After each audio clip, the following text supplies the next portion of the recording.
Okay, so for ironing it on, I have everything ready. My computer is telling me that it is ready for me to load it into the machine. So I've got my glitter HTV. I'm going to put it face down. Most of them are face down. Depends what brand you use. It tells you anything different, but most of them are face down, shiny side down. Make sure your mat's a pretty sticky mat. I like the green mat for this, and I'm going to flatten it out with my tool. You could just use your hands, but this kind of helps make sure I don't get any bubbles. The machine is saying to load it. The button is flashing, so I'm just going to load this in. It is set to custom like I showed you before, and the custom let me put it to glitter. I'm going to load it in, guide it in, and then as soon as my C is blinking for cut, I'm going to cut my faith out. And as soon as it's done cutting, you need your weeding tool to weed it out, and scissors if you want to keep some of this extra vinyl. And then I'm going to use the Cricut Easy Press. So as soon as this is done, this cuts pretty quickly. Very simple image. If you're doing multiple different colors and multiple sheets, I like to have a bunch of different mats. I keep them on hand. So you could have your next color or your next image ready to load. This one will come out. You'll stick your next sheet in with your vinyl. Let's just say you're using a silver vinyl next time or whatever. I'll put this one face down. This one will come out, and I'll stick the next color in, and you just feed all of your colors through whatever you're using. And I like to have them pre-ready. But if you only have one set over there, then you can just use this one. So this one's done. It's going to tell me to unload it. So I press the unload button, and this is a little bit hard to see. I can see the cut because I've got a lot of good light in here. But if you don't have a lot of good light, then what you're going to need to do is use that bright pad. I have that too. It's good daylight in here, so I'm good. I am gonna cut because it did give me a little bit of extra glitter, and I like to save every little piece of scrap. I used actually this was scrap, so I'm gonna cut a little bit of this so I can save any material that I didn't use, because every once in a while I make something and I'm like, oh, I wish I had a little piece of that blue glitter. So I am going to make sure I preserve every little scrap possible. And I have a drawer full of scraps. So now I can just weave this image.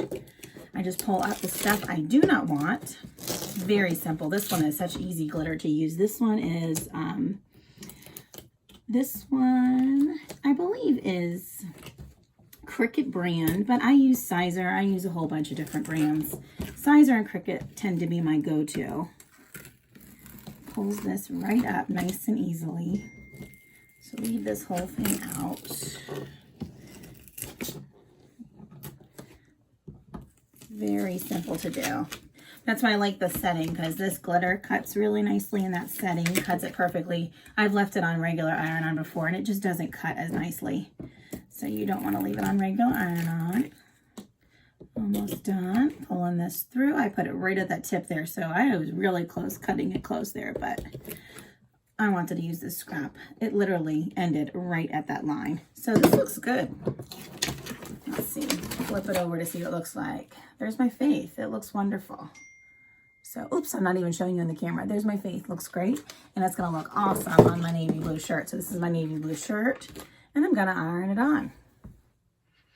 I know this is kind of a funny angle, but this is where the best place for me to do my easy presses on the carpet, because I just work right in this little room with my Cricut, and I just pull out the easy press when I'm ready to roll. If you don't have an easy press, you can use an iron. I also created this ironer shirt. It took really quick, 15-20 minutes to make it. Very simple. If you have the mat, you can use the mat, but when I'm on my carpet, I don't use the mat. If I'm on my kitchen counter, I use the mat with it to protect everything, but because I'm on my carpet, I don't need to. Cricut's website has a place where you can go to get your temperature settings, and tells you exactly what material to use, what time to set it for, all of that wonderful stuff. So if you go to that site, plug in your material, it tells you exactly what temperature to set everything to. If you use an iron, just don't use any steam with it. Just make sure it's on no steam, and I put it on a high setting. If you're using Easy Press, very simple. Tells me to go to 340 and use 30 seconds. I don't use the timer as much as I should, but it's very helpful, especially if you get distracted. So I just have a plain old Target t-shirt. I've got a bunch of them on stash. I'm gonna iron this to get all the moisture out of here. Heat press this so that my design stays, especially after putting it through the washing machine. So that's a great thing to do. There are templates if you want to have it measured. I am just more of an eyeball kind of person. I don't measure any of this stuff. I just kind of eyeball where I want the image holding up to me. I'm going to put this right down the middle of my shirt. So the V-neck makes this one very simple. I line the V right up to the faith. I'm going to go straight down, and that looks pretty straight. I'm going to give it one more shot. Like I said, you can run the measuring tape down or something like that down. This is ready to roll. It's already been weeded, and it's got the paper on it. I don't need any kind of parchment paper, anything like that. It's ready to go. This about covers the image. A little light press, 30 seconds, and it'll count down for me. A little bit of pressure, nothing huge here.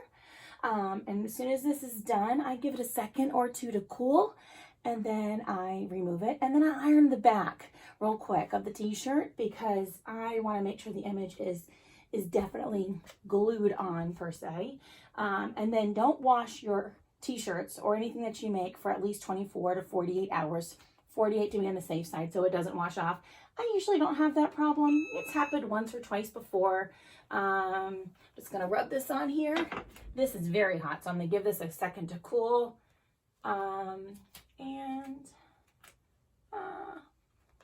Looks like it did pretty good. Yeah. Wasn't sure if the little tip came off, but it didn't. It was just the glitter look of it. It looks really pretty. So here's the shirt ready to roll, but I'm gonna flip it over like I told you. Give it a little heat on this side.